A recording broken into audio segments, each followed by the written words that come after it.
Olá, sejam bem-vindos a mais um episódio do Ser Cerimonial. Eu sei que muitos que estão aqui já me conhecem e para os que estão chegando agora, eu sou Milena Salvador, trabalho com eventos, atuo na área de cerimonial público há mais de 20 anos e o intuito deste videocast é apresentar para vocês os bastidores dos eventos e também trazer assuntos bastante interessantes da nossa vida cotidiana. E hoje nós vamos falar sobre um assunto de extrema importância, extrema relevância nas nossas vidas e também para nós que organizamos eventos. Hoje nós vamos falar sobre acessibilidade e inclusão. E eu trouxe uma convidada muito especial que sabe muito do assunto. O nome dela é Carolina Araújo, ela é analista do Superior Tribunal Militar, ela está como chefe da seção de gestão socioambiental e acessibilidade, não é isso, Carol? Que é ligada aqui à área de governança e gestão estratégica do tribunal. Atualmente, ela está fazendo mestrado em administração pública com uma pesquisa na área de equidade e também ela trabalha com esse tema da acessibilidade desde 2021 e é autora de um projeto lindo onde ela ensina muito sobre acessibilidade e inclusão. O nome do projeto é Vamos Conversar sobre Acessibilidade e Inclusão? E aí, Carol, vamos conversar sobre acessibilidade e inclusão? Vamos sim. Então, seja muito bem-vinda, seja você, seja Ser Cerimonial.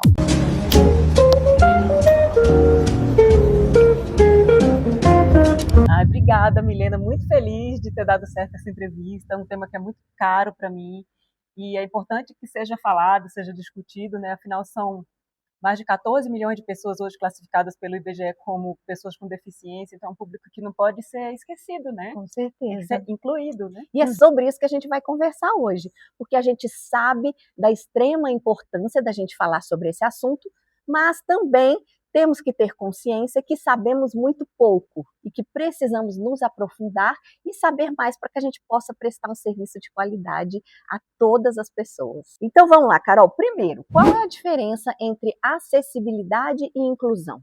Bom, acessibilidade, já a própria palavra se explica um pouco, é o que dá o acesso.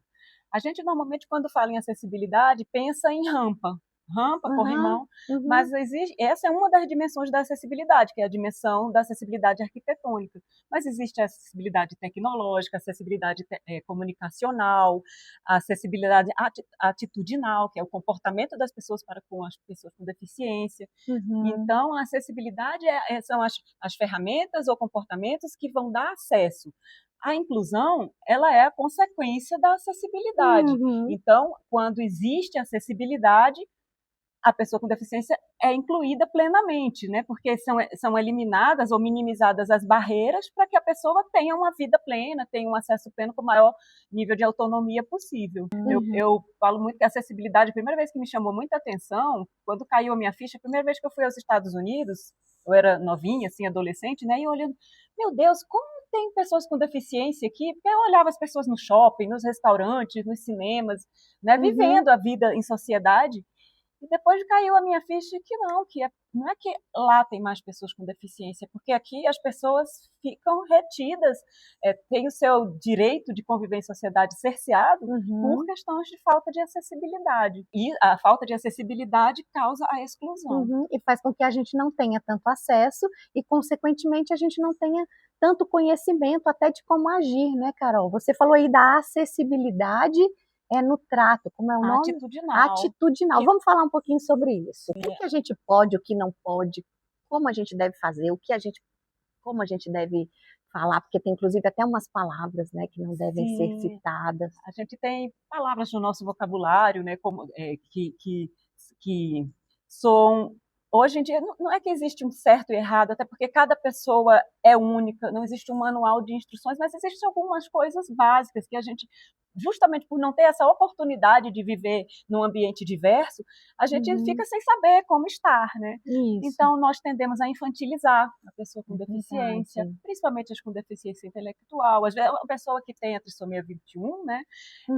Ela é uma adulta, mas aí você tende a tratar como criança. Uma pessoa, por exemplo, que vem com a cadeira de roda e está, por exemplo, com o cuidador empurrando a cadeira de roda, a tendência é você falar com o cuidador e não com a pessoa, sendo que você está perguntando ou querendo resolver uma coisa com a pessoa e você não quer, você automaticamente se dirige ao cuidador ou ao guia. A gente realmente fica sem saber estar, fica com agindo como se o fato da pessoa estar ali vivendo a vida dela fosse coloca ela num pedestal, você é um exemplo de superação. As pessoas só querem viver a vida delas, elas não querem ser exemplo de superação para ninguém, elas só querem ser tratadas com um mínimo de normalidade. E aqui, como a gente não tem essa vivência, né, nem nas escolas, eu falo porque, por exemplo, eu tenho uma filha de 21 anos, estudou a vida inteira, ela nunca teve um colega de classe que fosse uma pessoa com deficiência, e eu penso, onde que estão essas crianças aqui no Brasil, né? Então, nós realmente aqui, nós temos falta de oportunidade.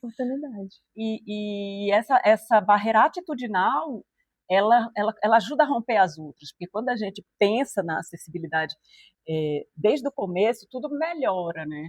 Mas é uma construção. Primeiro, a gente tem que entender a diferença, né, de pessoa com mobilidade reduzida, não é? E pessoa com deficiência, assim? Porque a pessoa pode estar com mobilidade reduzida temporariamente. Verdade. Então, Grávida. Você está grávida, né? Você está obesa, você quebrou o pé, você pode ficar com a mobilidade reduzida por um tempo. A pessoa com deficiência que tem a mobilidade reduzida é quando está em caráter permanente. Né? Isso é uma pessoa com mobilidade reduzida, não é uma pessoa com deficiência necessariamente, mas a acessibilidade ajuda para todo mundo. E, por exemplo, nós quando vamos organizar um evento, o que você entende que o organizador de eventos deve utilizar esse meio para promover mais essa acessibilidade e essa inclusão? O evento em si, ele é uma super oportunidade de interação social, né? Então, o evento ele já é uma coisa boa por si só. Um evento diverso, ele se torna um evento melhor ainda para todo mundo. A primeira coisa que eu acho é que o organizador ele deve pensar na acessibilidade lá na primeira fase do planejamento, que hoje o que acontece muitas vezes é que vai se pensar acessibilidade quando já está tudo pronto, aí improvisa uma rampa aqui. E agora vamos fazer um puxadinho aqui, vamos... Existe também um mito de que a acessibilidade é uma coisa muito cara, muito difícil de ser feita, mas se for pensado lá no começo, às vezes as adaptações são pequenas e o benefício é tão bom para o órgão que está promovendo, para as pessoas que estão participando, porque eventos diversos, a gente ter a oportunidade de conviver com pessoas diferentes, com experiências de vida diferentes, enriquece para todo mundo, né? E olhar primeiro, quando vai procurar o local onde vai ser o evento, já olha primeiro se vai ter, porque não é que a coisa tem que ser absolutamente 100% totalmente adaptada, mas tem que ter uma rota boa para a pessoa circular, pelo menos uma, né? Então vamos lá, em vários aspectos, o que a gente precisa pensar? A questão da circulação, do local onde a gente vai escolher. Aí dependendo, por exemplo, do público, se vai precisar ter intérprete de Libras, se, por exemplo, for ter uma apresentação, se tem uma descrição de imagem, porque às vezes, dependendo do vídeo, eles têm essa tecnologia hoje, quando vai projetar um vídeo, que você pode a principal também se for um evento aberto ao público, ele tem que pensar que pode aparecer qualquer tipo de pessoa com deficiência que a pessoa não vai ter como adivinhar. Então, teria que ter assim, uma acessibilidade mínima, básica, né? Um banheiro adaptado, um intérprete de Libras, pensar na parte visual, pensar numa pessoa com deficiência visual, que às vezes não é uma pessoa totalmente cega, mas é uma pessoa que não vê os contrastes. Questão da segurança mínima, assim, de escadas com iluminação, né? Então, assim, mas se for uma coisa que a gente possa controlar o público, é perguntar, porque a coisa melhor é perguntar a necessidade da pessoa. Então, se vai uma pessoa cega, qual é a melhor forma para ajudar? É uma pessoa que descreve? É um áudio? Então, se tiver como ter acesso ao público-alvo antes, é perguntar. Interessante. Nós, enquanto organizadores de eventos, quando a gente envia um convite, o que a gente tem feito aqui, né? Nos nossos eventos, a gente envia o convite, ele tem um link de confirmação de presença, e ali a gente já pergunta essa questão da acessibilidade. Então, a pessoa passando para a gente as informações, a gente lá desde a fase do planejamento, a gente já consegue pensar no que poderia ser feito para recebê-la, e não apenas para que ela esteja presente naquele evento, né, Carol? Para que ela esteja realmente participando, plena, se se divertindo, tendo acesso à alimentação, tendo acesso ao banheiro. Exato. Um detalhe, por exemplo, se for uma pessoa usuária de cadeira de rodas, num evento que a cadeira de rodas não entra embaixo de mesa nenhuma. Olha aí, são como detalhes. ela vai participar de uma mesa igualmente, assim, se ela não consegue entrar, ou então vai ter que ser locomovida da cadeira para outra cadeira. Então, assim, detalhes pequenos, são né? detalhes que fazem grande diferença. A pessoa também tem direito a um acompanhante, não tem? A gente tem que saber disso, tem que reservar uma cadeira próxima, né, ao lado. E principalmente mudar um pouco a forma de enxergar a acessibilidade, que não é um peso, não é uma obrigação, é um direito. É um direito. Porque o defeito não está na pessoa com deficiência, o defeito está no ambiente. Exato. E o mais bonito é essa diversidade, é o quanto a gente consegue aprender com a vivência do outro. Sim. Então, ter esta convivência, eu estava vendo no Instagram, uma moça, até esqueci o nome dela aqui, que o Instagram dela é maravilhoso, e ela falando isso, normalmente, quando tem um evento, eles colocam um cantinho para o pessoal com tipo deficiência, um chiqueirinho lá, apartado. Um cantinho, normalmente é escuro, sem cobertura, e ela comentando, gente, eu quero participar do evento, eu quero estar lá, eu quero conhecer outras pessoas. Quem disse que pessoa com deficiência só fica com gente com deficiência? Quem disse que só conhece, só é amigo? Eu achei muito interessante. Essa estigmatização, né, que a pessoa com deficiência não tem uma vida sexual, não pode beber, não pode tomar suas próprias decisões. E a gente tende a isso, que isso é uma atitude capacitista, às vezes não é nem intencional, o capacitismo. Vamos falar de capacitismo, porque é uma palavra que está muito em voga, né? E o que é capacitismo? O capacitismo é o preconceito ou a discriminação para com pessoas com deficiência. Então, e isso é tipificado na nossa lei brasileira de inclusão como crime. Ele é um tipo de racismo, só que é contra a pessoa com deficiência. Mas, por exemplo, um lugar que a pessoa com deficiência não pode chegar é um tipo de capacitismo, está cerceando o direito da pessoa ir e vir. Mas é essa coisa de você, de começo, você já achar que a pessoa não tem capacidade. Perguntas invasivas, por exemplo, alguém pergunta para você como é a sua vida sexual com seu namorado, com seu marido? Não. Ou pergunta a sua altura? Não. Né? E com as pessoas com deficiência acontece isso, é uma invasão da privacidade, uns questionamentos totalmente... Uma coisa que você comentou, invasão do corpo. Invasão do de corpo. Tocar, de mexer, fazer carinho no cabelo. Eu vi também no Instagram ela comentando. E um exemplo de um evento inclusivo que é bem legal, que é um dos poucos em Brasília que você vê a galera circulando, curtindo, é o Na Praia. Olha. Na Praia é um evento que ele porque os eventos hoje, quando fala área PCD, é um chiqueiro isolado, escuro, longe, quando na verdade a inclusão é as pessoas estarem todas juntas. É claro que as pessoas têm necessidades diferentes e talvez precisem estar num lugar mais elevado, tal. Mas o que você vê, por exemplo, Na Praia, é o pessoal comprando bebida, vai lá na beira do lago, volta, vai para a pista de dança. E eles têm condição de estar em todos os lugares do evento. É um bom benchmark, assim, porque é um pessoal que conseguiu realmente trazer uma inclusão, e como o pessoal já sabe, né, aí o pessoal comparece mesmo, porque existe um negócio chamado fadiga de acesso, que a pessoa sofre quando vai viajar, quando vai sair, a pessoa vai se cansando, porque é tão estressante esse mundo, é tão difícil da pessoa conseguir se locomover, conseguir as coisas, conseguir um cardápio em braille, conseguir alguém que... Então, que a pessoa vai ficando cada vez mais em casa. Às vezes é a própria família que tende a deixar a criança em casa para evitar olhares invasivos, olhares de pena. Ou é o próprio adulto mesmo, ele vai se cansando, aí prefere, não, vou pedir um iFood. Eu nem vou ficar aqui mesmo. Dá trabalho demais. E às vezes a gente fica com a falsa impressão de que, não precisa, porque não vai ter, no evento não vai comparecer. Não vai comparecer porque as pessoas já desistiram de ir, porque já sabe que vai ser um trabalho tão grande, uma dor de cabeça. Né? Então vamos lá, para nós, organizadores de eventos, como que a gente pode começar a fornecer esse acesso verdadeiro? Porque eu vejo que a gente fala, não, meu evento tem acessibilidade. Mas igual aquela expressão, né? Para inglês ver, não é exatamente isso, né? Então, como que a gente pode realmente prestar esse acesso? Quais seriam os maiores desafios que a gente tem que ter coragem de olhar para isso e enfrentar para que as coisas sejam diferentes? Um seria é isso, né? Desde o cerne do evento, a acessibilidade ser parte do planejamento desde a primeira fase. Então, na escolha do local, por exemplo, uma coisa muito boa é se alguém puder ir antes testar. Por exemplo, você sabe que vai ter convidados cadeirantes. Se puder ir alguém, às vezes do próprio cerimonial, eu vejo, às vezes você traz pessoas para fazer recepção e tal, né? Isso é muito legal. Faz a precursora do evento. Aí levar uma pessoa, eu falo assim, às vezes você não contrata terceirizados que vão. Sim.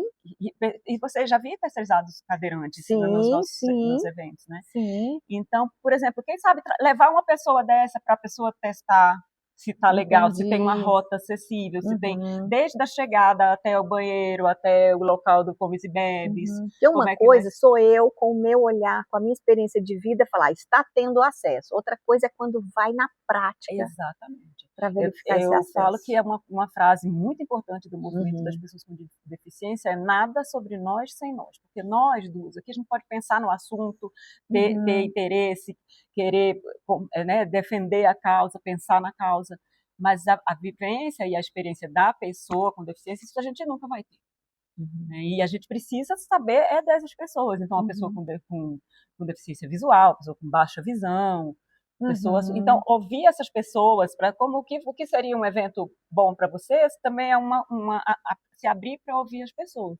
Mas ter isso em mente. A questão é essa: ter em mente a acessibilidade em tudo que for feito. O convite.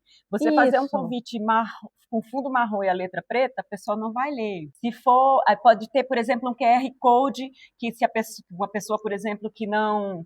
Tem muitas pessoas surdas que só são alfabetizadas, só sabem usar pela língua de sinais, né? Não leem. Então, tem um QR Code que a pessoa possa ler, e aí o sistema lê o QR Code para ela. Existem vários QR Codezinhos assim, que aí um QR Code leva para uma bonequinha que fala isso dentro do convite, né? Você coloca toda a acessibilidade tem ali. De audiodescrição, então uma pessoa que não enxerga vai lá e diz, neste convite tem um símbolo assim, uma letra tal, aí explica contextualiza, né, a pessoa dentro daquele universo, né? Hoje, assim, a tecnologia, claro, as barreiras tecnológicas, elas são gravíssimas, assim. Tinha um colega servidor cego, um gênio. Hoje está trabalhando no Google, como o colega que estava aqui, eu lembro dele. Ele era um gênio, um programador de altíssimo nível. Ele tinha um Cambia. Tinha. E ele não conseguia tirar um programador de alto nível, não conseguia fazer um simples requerimento, porque o sistema eletrônico não tinha acessibilidade. Então, assim, a parte tecnológica é muito importante. Quem está pensando nos portais, quem está pensando porque às vezes você tem uma acessibilidade na primeira página, mas quando você clica aqui para tirar uma certidão, na segunda camada já não tem. É muito amplo, Milena. Quem dera eu pudesse te dar um tique, assim, mas as soluções existem, desde que se pense em acessibilidade como uma coisa boa, não como um peso, como um direito, e que é uma coisa muito boa quando dá certo. E a gente precisa buscar informações, buscar essas vivências. E onde que a gente poderia buscar essas vivências? Por exemplo, nós, organizadores de eventos, ou cidadãos também, como que a gente poderia buscar ter mais essa vivência para que a gente possa mudar esse nosso pensamento, essa nossa forma de ver o mundo e de planejar todas as coisas da nossa vida? Acho que é mudando o nosso mindset mesmo. Estamos aqui conversando sobre isso. Aí eu te mandei um link de um vídeo, você já está curtindo, está vendo o canal da pessoa. Uma coisa que me ajuda muito é seguir pessoas que tratam do tema, pessoas com deficiência, mas que estudam profundamente o tema, ou pessoas que têm as suas vivências pessoais. Alguns contam os problemas de acessibilidade até de uma forma com bom humor, mas aí uma coisa que me ajudou a crescer muito foi ouvir essas pessoas pelos meios que hoje nós temos, né? Canais no YouTube, páginas no Instagram, tem muito material. Existe uma rede de órgãos públicos chamada Rede de Acessibilidade, que congrega TCU, Supremo, todos os tribunais superiores, Câmara, Senado, vários tribunais federais, que existe uma troca de tecnologia, de informações, de saída. Então, vocês têm intérprete de Libras, você tem audiodescritor, você já aconteceu tal e tal situação no órgão de vocês, então existe uma troca ali entre pessoas que trabalham com isso. Mas para quem está, no seu caso, que é pessoa que organiza grandes eventos, né? É tão importante assim, uma pessoa, uma gestora, ter esse lado. Então, você vai ser influência para que se tenha esse olhar, para que não seja só o imposto, sabe? Que a acessibilidade não seja só o que é imposto e visto como um peso. E hoje, para você ter uma ideia, 65% das pessoas com deficiência no Brasil não chegaram nem a terminar o ensino fundamental. Então, assim, é muito alto. O nível de analfabetismo das pessoas com deficiência é 4 vezes maior. As pessoas não têm acesso nem à educação básica. As pessoas estão, realmente, as pessoas com deficiência no Brasil, muitas, 65% não têm nem ensino fundamental. Estão trancadas em casa sem acesso a nada. Então, assim, do que adianta botar a cota para pessoas com deficiência no contrato terceirizado e não tem gente capacitada, né? Será que a pessoa não conseguir preencher aquela vaga? Não consegue preencher, às vezes, por isso, né? É assustador isso, porque a tendência é ir se trancando, se fechando. Servidor com deficiência, tendência é porque ele não faz teletrabalho, vai para o teletrabalho. Tipo, tentar esse passo aqui da gente nós duas aqui, falando sobre isso, já é um passo. É um caminho longo, sabe? Mas cada passo que é dado é um avanço. E a gente teve muito essa preocupação na posse da ministra Elizabeth. Nós fizemos uma comissão de recepção inclusiva. Então, nós tivemos uma pessoa de baixa estatura. Então, eu tenho alguns depoimentos lindos, depois que eu fui conversar. 2 ou 3 usuários de cadeira de rodas. Então, assim, nós tentamos criar a comissão de recepção inclusiva e depois eu fui conversar com cada um deles para saber como foi. Então, assim, tenho alguns feedbacks que não foram muito positivos. Por exemplo, as pessoas que estavam ali recepcionando usuárias de cadeira de rodas, as pessoas não olhavam para elas estavam com um folheto para entregar e as pessoas passavam direto e não olhavam para elas. Então, elas não conseguiram entregar o folheto que tinha para ser entregue. Que era das apresentações artísticas. Eu acho que as pessoas têm medo, as pessoas, entende? Tem um receio. É receio, fica sem graça. Não é medo, é receio, não saber. Então, acho que isso daí tem que partir disso. Mas se não tivesse acontecido isso, você não teria esse aprendizado. Vamos mudar a estratégia, vamos mudar o pessoal de lugar, vamos mudar ver a o que função a gente vai pessoa, fazer. Exatamente. Bota a pessoa como mediadora ali numa mesa. Tudo a gente vai aprendendo. E se a gente não der esse passo rumo à inclusão, e depois ouvir isso, é muito legal você ter ouvido eles, o que eles acharam bom, o que acharam dificuldade. Eu queria entender se eu tinha colocado as pessoas no local que elas seriam melhor aproveitadas, as suas capacidades e todas, porque eu tento fazer isso em todas as equipes, né, que trabalham com a gente. E aí, quando eu tive esse retorno, mas eu tive uma que eu fiquei muito emocionada, que foi um senhor de baixa estatura, que ele falou emocionado, pela primeira vez na vida, eu fico até emocionada a falar, eu fui convidado para trabalhar em algo que eu me senti valorizado, porque só me convidam para fazer peça de comédia, para brincar comigo, para zoar comigo. Isso foi muito lindo. Isso é lindo. É lindo, isso não é nada, isso é muito pouco, mas já é alguma coisa. E assim, dentro da nossa pouca capacidade, a gente vai tentando fazer alguma diferença. Isso, nós né, Carol? Você está fazendo. E você também, com um trabalho lindo. Né? Como é que tem sido o feedback lá quando você vai nas auditorias? É lindo. Passando as... Dá choro também.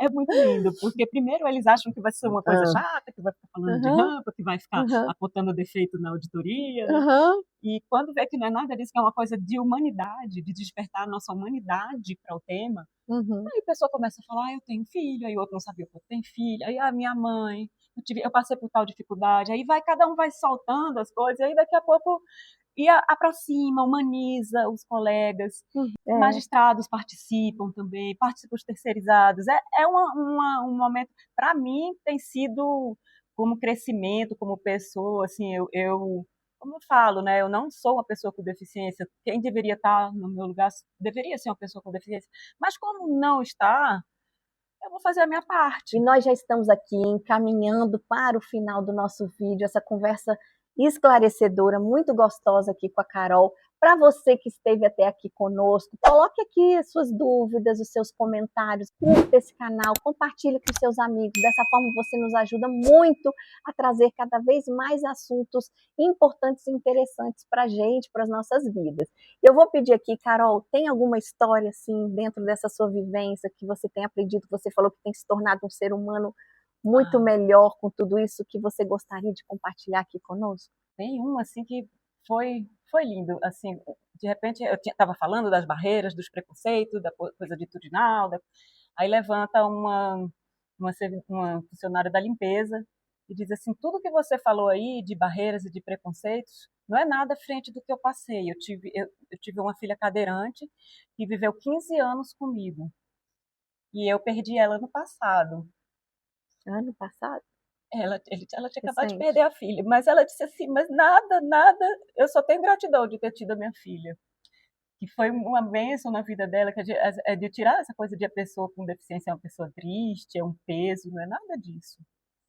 Mas depoimentos de servidores, né, é tudo muito, toca muito. Tem um servidor que falou que a família dizia para ele que ele ter vindo com deficiência era um castigo.